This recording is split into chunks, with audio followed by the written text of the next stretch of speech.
Dormouse03, continuing my Mass Effect 3 Insanity walkthrough.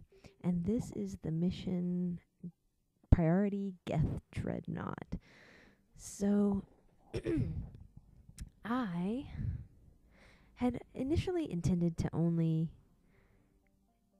do videos for what I thought were the most challenging sections of the game, the part right at the end.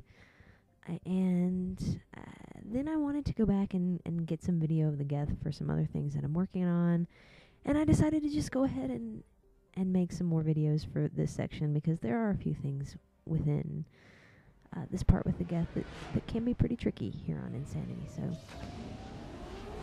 just decided to do that. And I'm thinking about going back and doing some more videos here of some other sections of the game on Insanity. And that really just depends on, if people seem to be liking the videos and watching them and finding them useful, then I will probably go back and do that. So here at the beginning, I left this little bit in here where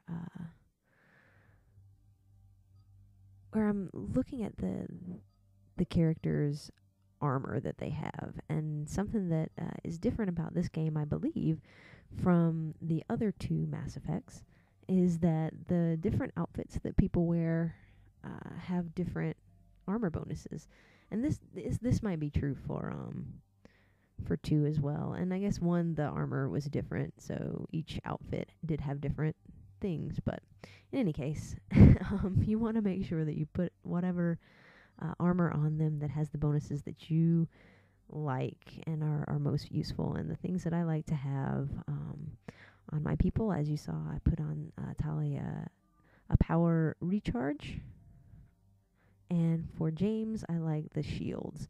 So that is what I put on, and then we will continue. So you also want to make sure that you're putting guns on that you like. You want to make sure that you are putting mods on the weapons for you and your squad mates. It's just going to help you have that little advantage. So this part right here reminds me a lot of Dead Space, which I think is really cool. So Dead Space 1 and Dead Space 2 are probably my favorite survival horror games for this generation. Just because, I don't know, the Resident Evils and Silent Hills and things have just become a little stale, and maybe I hope that will change, because those are some great franchises. But for right now, Dead Space is probably number 1 for me, and this is really reminiscent of those games. The sort of no gravity and walking around an area and changing your sort of perspective based on that no gravity mechanic, which is really neat. And there are no enemies here. This beginning section is sort of empty of enemies, and it's just sort of telling you a little bit more of the story about this conflict between the Geth and the Quarians and what's been going on with them, and how they're sort of in full-on war mode at this moment in time, and how the Geth have allowed themselves to be kind of taken over by the Reapers. Not exactly, but they allied themselves with the Reapers in order to better be able to defend themselves against the Quarians who have attacked them now. And so they have Reaper code upgrading them, and this Geth Dreadnought is kind of the center for all of that Reaper code that's going out to a lot of the Geth squadrons. And so we want to put an end to that really quickly. Reaper code is never good, and so that is what you're going to be doing for this mission here, going in and blowing up this Dreadnought. So you just run around here, find all the various mods and things that are scattered about, and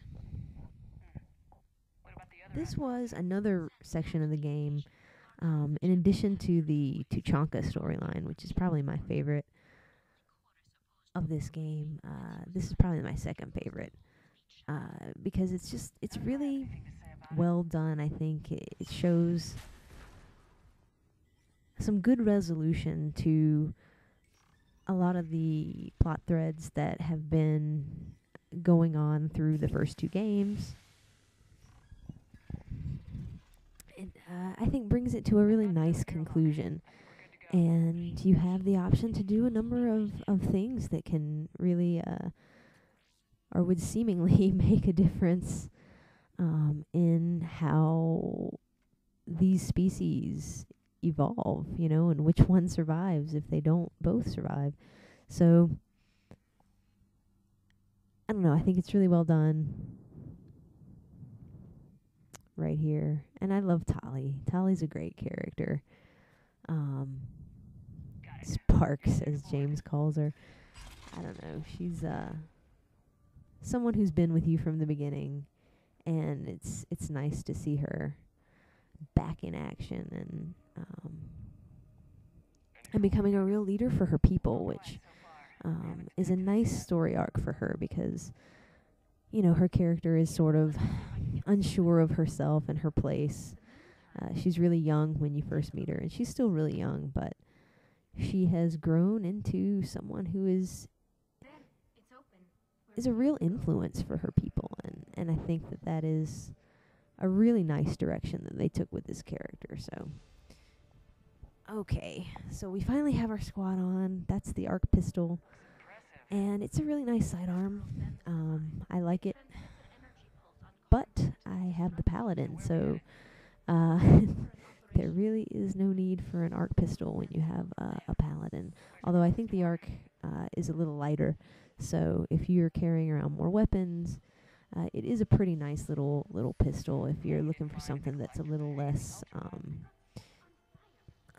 heavy than the paladin, that's a pretty nice gun. And so we will come around here and start some of the actual conflict that we see. And we are about to encounter our first enemies, our first Geth enemies of the entire game, and our first enemies for this section. And on this game, they really like to throw a couple of Geth's soldier classes that are tricky and dangerous for you. So the first one are these rocket troopers that you see. Just the rockets, they curve, so you really want to be getting out of the way of those, and one rocket will take out your shields completely and leave you open to all sorts of pounding from the rest of the troops. So you want to try to avoid getting hit by those when possible. And if you do get hit by some splash damage from one, you just want to make sure you take cover while those shields are recharging. And something that you want to use if you have tech abilities, especially Overload and Energy Drain, you want to be using them a lot against these Geth because they will be super useful for you. Not only do they take shields away, they will damage their health some as well, and they will, more importantly, stun them so that they can't shoot at you, and they give you a nice target to be able to hit them. So you want to be using those tech abilities as much as possible, and I am playing as a Sentinel, so I do have Overload and Energy Drain. I think Energy Drain was the extra bonus ability that I picked up, but I'm mostly using Overload here, and I have it fully spec'd out. So I kept wanting to get over there on the left, and I don't think you can take cover as far back as I was trying to go. If you see where my squad is right up there on the left, that's probably where I should have been moving, but since they were there, I was like, I'll just stick over here. Although I much prefer being on the left, just because the way that your aiming is over the right shoulder, being on the left side makes it easier to aim and to get enemies in your sights. And I don't know if this is a game where you can swap your shoulders, swap the view over the shoulder. I haven't figured out how to do it. If you can, if you're watching this and you know that is an option, and you know how to do it, please let me know, because that would be something that would be really useful in those spots where there is kind of a good piece of cover on the right, and it would be just useful to have.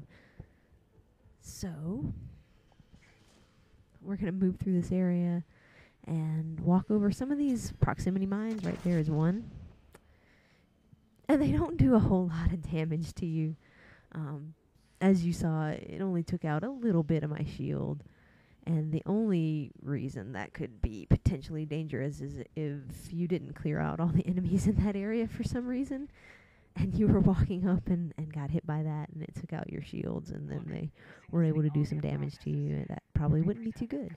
But otherwise, it's just kind of, I don't know, something random that's thrown in there that just kind of frightens me every time it happens, because I'm not really looking out for it. They don't happen a lot.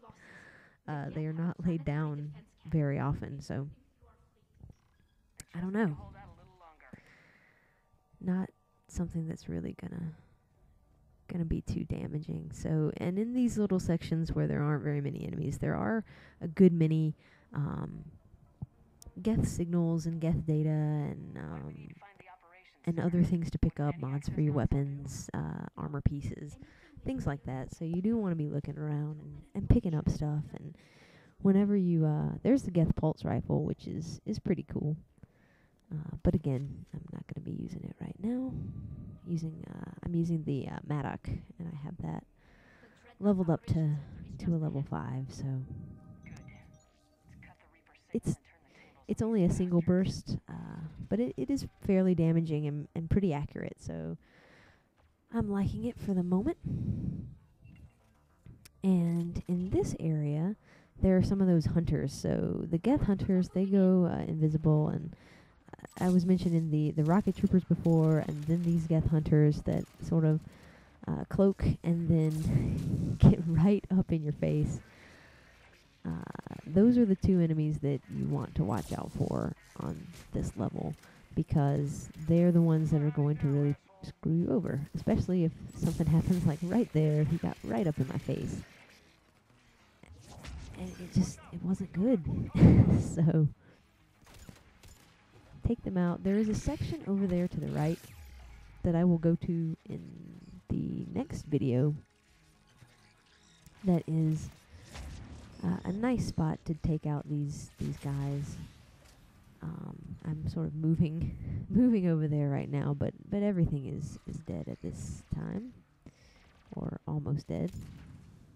But if you go over here to the right, you can flank the enemies. And that would have probably made my life a little bit easier there, but there weren't too many of them in that spot, but there will be a lot more in this next section. So I am going to